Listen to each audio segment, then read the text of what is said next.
नमस्कार दोस्तों, आज आपके लिए फिर से यूपी टीईटी के मैथ्स के क्वेश्चंस लेके आए हैं। तो चलिए शुरू करते हैं। ये पहला क्वेश्चन है अलजेब्रा का। ठीक है, अलजेब्रा देखिए, a square plus b square plus c square plus 3 बराबर ये दिया हुआ है आपको, और आपसे वैल्यू पूछ रहा है a plus b plus c की। देखिए, अगर इसको हम ऐसे लिखें a square plus b square plus c square, और इसको भी इधर ले आएँ a plus b plus c plus 3, ऐसे ही लिखा रहने दो आप। ठीक है, a square plus b square plus c square minus, आप इसको ओपन कर दीजिए। ठीक है, 3 को अगर हम तोड़ के लिख दें 1 प्लस 1 प्लस 1 बराबर 0। अब अगर आप ध्यान से देखें तो क्या दिख रहा है आपको, ए स्क्वायर माइनस 2a प्लस 1, इनको आप साथ में लिख सकते हैं। आपको कुछ याद आ रहा होगा, ये एक फार्मूला बन रहा है। ऐसे ही b square minus 2b plus 1 को भी साथ लिख लीजिए, और ऐसे ही c square minus 2c plus 1 को भी साथ में लिख सकते हैं। अब देखिए, ये क्या आपको a माइनस 1 का स्क्वायर नहीं दिख रहा है, ये b माइनस 1 का स्क्वायर और ये c माइनस 1 का स्क्वायर। इतनी बात आपको समझ में आ रही है? चलिए, अब देखिए, आप यहाँ पर 3 संख्याओं का वर्ग है और उसका सम 0 है। क्या एक ऐसा नहीं लगता आपको, जैसे अगर ये 2 संख्याएं हैं, मान लो 2 ही संख्याएं हैं, 3 नहीं, इनका वर्ग कब 0 हो सकता है? वर्ग कभी निगेटिव तो होता नहीं है। किसी भी संख्या का आप वर्ग करेंगे वो हमेशा पॉजिटिव आएगा। जब दोनों संख्याएं पॉजिटिव हैं तो उनका योग कभी 0 कैसे हो सकता है? कब हो सकता है? सिर्फ एक ही कंडीशन है, ये बात आप याद रखिए कि दोनों ही 0 होंगे तभी हो सकता है, अदरवाइज नहीं हो सकता।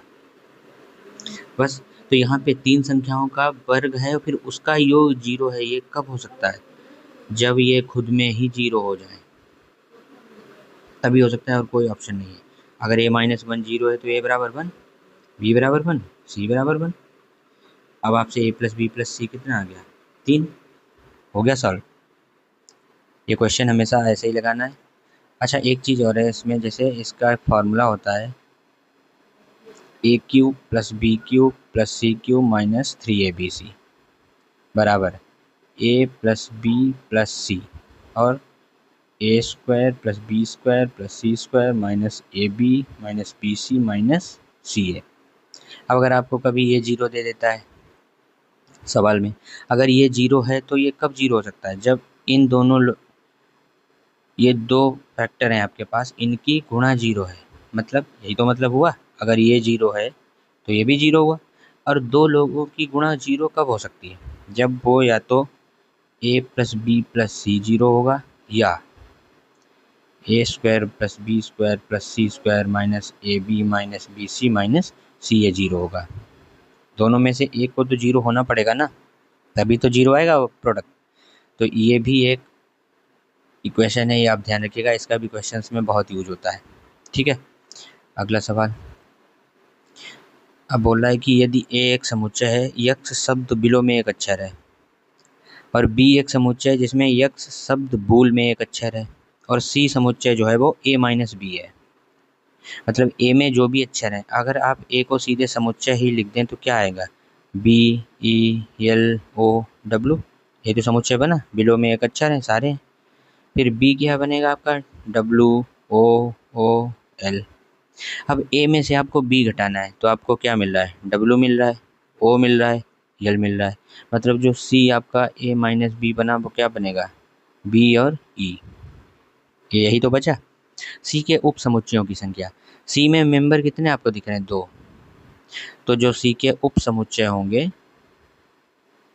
उनकी संख्या हमेशा क्या होती है? 2 की पावर n। कोई भी समुच्चय हो, अगर उसके उप समुच्चय आपको निकालने हैं तो हमेशा 2 की पावर n। यहाँ पे n कितना है? 2। आंसर कितना आ गया? 4। ठीक है, अगला सवाल। यदि a बाई 3 बराबर b बाई 4 बराबर c बाई 7, तब a plus b plus c by c का मान। देखो आप, a बटे 3 b बटे 4 c बटे 7, अगर आप इनको सबको k मान लें तो a बराबर कितना आएगा? 3k, b बराबर 4k, सी बराबर 7 के। अब आपको कुछ करना ही नहीं है, सारे उठा के यहाँ चिपका दो। 3k plus 4k plus 7k बटे 7k, 4 3 7 7 14k बटे 7k, उत्तर 2 हो गया। ठीक, और -3। तो आप क्या करते हैं, मान लिया x की पावर -3 है, तो ये एक बटे एक्स की पावर 3 हो जाता है। तो अगर 1/3 की पावर -3 है तो इसका मतलब क्या है, ये 3 की पावर 3 है, मतलब 27। और 1/4 की पावर -3 है, मतलब ये 4 की पावर 2 है, 16। और 1/4 की पावर -3, इसका क्या मतलब है, ये 4 की पावर 3 है, मतलब 64। अब आपके पास सीधा साधा लिखा हुआ है, ये हो गया 27 - 16 भाग 64। यही तो आपको हल करना है। 27 में से 16 गया 11 भाग 64, मतलब 11/64 आपका ये आंसर हो गया। ठीक है, सीधा सा कुछ नहीं। जब आपको किसी भी भिन्न की पावर माइनस में दिखे तो आप उस भिन्न को पलट दीजिए, वो पावर प्लस हो जाएगी। भाई जैसे 2 की पावर -2 का क्या मतलब होता है, 1/2 की पावर 2, यही तो होता है, बस यही किया गया है यहाँ पर। ठीक है, अगला सवाल, एक त्रिभुज की रचना के लिए संभावित भुजाएं कितनी हैं। देखो, त्रिभुज की रचना कभी तभी हो सकती है जब किसी भी दो भुजा का योग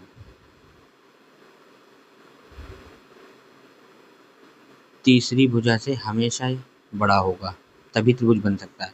जैसे 3 4 5 त्रिभुज बन सकता है। आप अगर सोचो 2 3 6, ये त्रिभुज कभी नहीं बन सकता। क्यों? क्योंकि 3 और 2 को आप जोड़ें 5, 6 से बड़ा नहीं हो पा रहा है, नहीं बन पाएगा, कभी भी नहीं बन पाएगा त्रिभुज। ठीक है, किसी भी दो भुजाओं के लिए होता है वो। जैसे हालांकि यहाँ 6 और 3 जोड़ेंगे 9, वो 2 से बड़ा है, लेकिन फिर भी हमें सारे चेक करने पड़ेंगे। अगर एक भी उस चीज़ को नहीं सेटिस्फाई कर रहा है तो वो त्रिभुज नहीं बनेगा। ठीक है, जैसे ये है 3 3 6, अगर बराबर हो जा रहा है नहीं बनेगा। 6.3 5.9 सेंटीमीटर 4.6, अगर आप इनमें से किसी भी को जोड़ें तो ये तीसरे से हमेशा बड़ा आ रहा है, यही आंसर होगा। आप ये वाला देखिए, अगर आप इनको जोड़ें तो ये इससे बड़ा नहीं हो रहा है, 8.8 9.2 से छोटा है, मतलब 8.8 जो है वो 9 से छोटा है, ये भी नहीं बनेगा। ये देखिए, अब ये इसमें 1 मिलीमीटर में दे दिया है, तो आपको पता है 1 सेंटीमीटर बराबर 10 मिलीमीटर, तो 1 मिलीमीटर बराबर 0.1 सेंटीमीटर, मतलब आप यहाँ दशमलव चिपका दीजिए। यह है 6.5 सेंटीमीटर, यह है 10.5 सेंटीमीटर, और यह है 3.9 सेंटीमीटर। अब आप निकाल के देख लीजिए, अगर आप इनको जोड़ें तो कितना आ रहा है, 14 6 3 9 1 10, 10.4 ही आया, यहाँ 10.5 है, मतलब ये भी नहीं बन पाएगा। तो आंसर आपका क्या हुआ, दूसरा। किसी भी त्रिभुज की आप रचना तभी कर सकते हैं जब उसकी किसी भी दो भुजाओं का योग तीसरी भुजा से हमेशा बड़ा होगा। ठीक है, अगला सवाल, ये है भिन्न भिन्न नहीं सॉरी करनी। √3 और ³ √4 और 4√5 को आरोही क्रम में व्यवस्थित करें। देखो, जब भी आपको करनी को बड़े छोटे क्रम में लगाना हो तो आप हमेशा क्या करो, जैसे √3 का मतलब क्या है, 3 की पावर कितनी है, ये 1/2, और इसका क्या मतलब है, 4 की पावर 1/3, और इसका क्या मतलब है, 5 की पावर 1/4, यही तो हुआ। जब भी आपको ऐसा दिखे, अब आप यहाँ पर इनको तो बराबर नहीं कर सकते, हमें तुलना करनी है ना, तो हम क्या करेंगे, हम इनकी पावर्स को बराबर करने की कोशिश करते हैं। देखो 1/2 1/3 1/4, आप इनका लासा ले लो। आप अगर इसमें से सब में पावर 12 कर दें तो उससे कोई फ़र्क पड़ेगा, क्योंकि हमें तो तुलना करनी है ना, हमें एग्जैक्ट वैल्यू थोड़ी निकालनी है। तो हम जब सबकी पावर 12 कर देंगे तो 3 की पावर ये कितना आ गया, 6, गुणा हो जाएगी, कट जाएगा, ये 4 बार, मतलब ये कितना आया, 4 की पावर 4, और ये 5 की पावर 3, 4 3 12। भाई 5 की पावर 1/4 की पावर 12, ये आपको बताया था कि जब पावर के ऊपर पावर होती है तो वो पावर की गुणा हो जाती है, मतलब 4 3, मतलब 5 की पावर कितना आ गया, 3। तो ये कितना है, 125। ये कितना है, 16 × 16 256 है, और ये कितना है, 9 × 9 × 9, मतलब 729। अब आप देख लो क्या बड़ा है क्या नहीं बड़ा है। सबसे बड़ा हो गया आपका √3, उसके बाद क्यूब रूट ऑफ 4 और उसके बाद 4√5। सबसे बड़ा है ये, फिर ये, फिर ये। आरोही क्रम कौन सा होता है? छोटे से बड़ा, बढ़ता हुआ क्रम। ठीक है, तो छोटे से बड़ा मतलब ये वाला। आंसर आपका 3। आपको समझ में आया? करनी की तुलना कैसे करनी है? या तो आपको ये दे दिया होता 3⁻1/2, 3⁻1/4, 3⁻1/5, तो आप समझ जाएंगे कि 1/2 सबसे बड़ा होता है, तो मतलब सबसे बड़ा ये है, फिर ये है, फिर ये है। लेकिन यहाँ पर संख्याएं तो अलग है, तो हम उनकी पावर बराबर कर लेते हैं। अब पावर बराबर करने के लिए क्या है कि आपको कोई ऐसी संख्या लो जो सबसे कट जाए, उसे मल्टीप्लाई कर दो। ठीक है, अगला सवाल क्या है? पंचकोण के सभी आंतरिक कोणों का योग। कोई पंचकोण है ऐसे,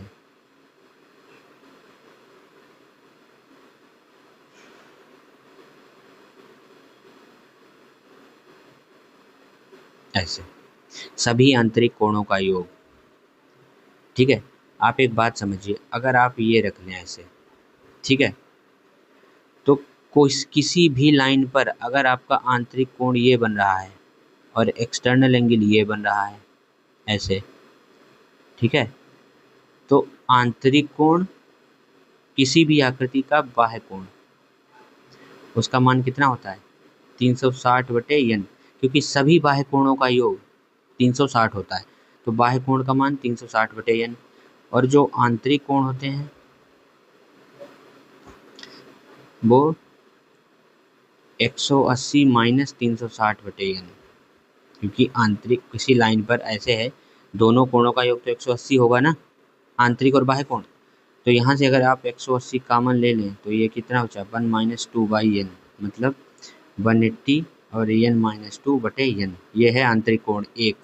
और आंतरिक कोणों का योग, तो अगर आंतरिक कोणों का योग कितना हो जाएगा? जितनी भुजाएं हैं उससे मल्टीप्लाई करना पड़ेगा, मतलब 180 n-2/n को आपको n से मल्टीप्लाई करना पड़ेगा। नहीं समझ पा रहे? जैसे एक कोण अगर 4 डिग्री है, तो दो कोण कितने होंगे? 2 × 4 डिग्री तो होंगे। समझ गए ना आप? आंतरिक कोण कितने होंगे? जितनी भुजाएं हैं, 1 2 3 4 1 5, 5 हुए ना आंतरिक कोण, तो मतलब भुजाओं से ही तो मल्टीप्लाई करेंगे, तो n से n कट जाएगा, n-2 × 180। ठीक है, ये आएगा कोण। अब यहाँ पे आपका क्या है? पंचकोण। पंचकोण मतलब 5 भुजाएं, 5 - 2 × 180, मतलब 3 × 180, मतलब 540। ठीक है, जैसे मान लो आपका त्रिभुज होता है, त्रिभुज, आपको पता है त्रिभुज के तीनों आंतरिक कोणों का योग 180 आता है, तो कैसे आता है? n-2 × 180, इसमें आप 3 रखिए, 3 - 2 × 180, 1 × 180, 180 आ गया। बस पैसे ही। ठीक है, अगला सवाल अच्छा क्या है? एक खंबे का 4/7 भाग कीचड़ में है, मतलब जैसे ये कोई खंबा है और ये कीचड़ है, तो ये 4/7 भाग कीचड़ में है। जब 1/3 भाग बाहर निकाला जाता है, मतलब बाहर कितना निकाला जाता है? 4/7 का 1/3, मतलब 4/21, तो अभी अंदर कितना बचा है भाग?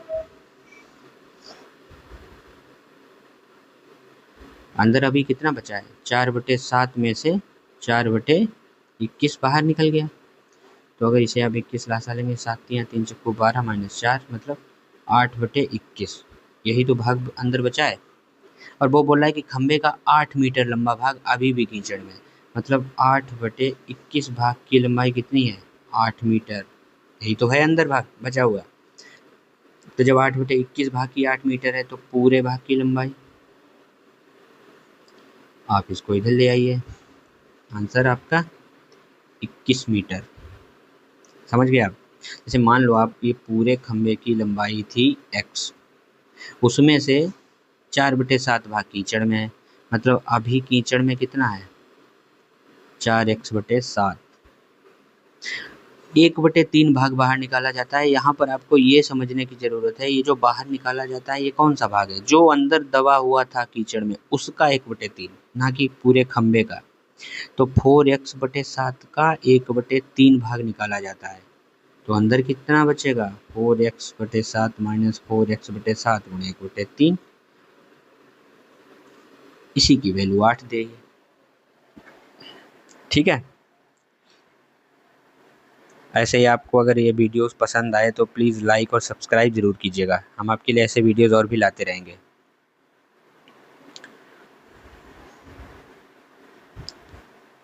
चलिए ठीक है।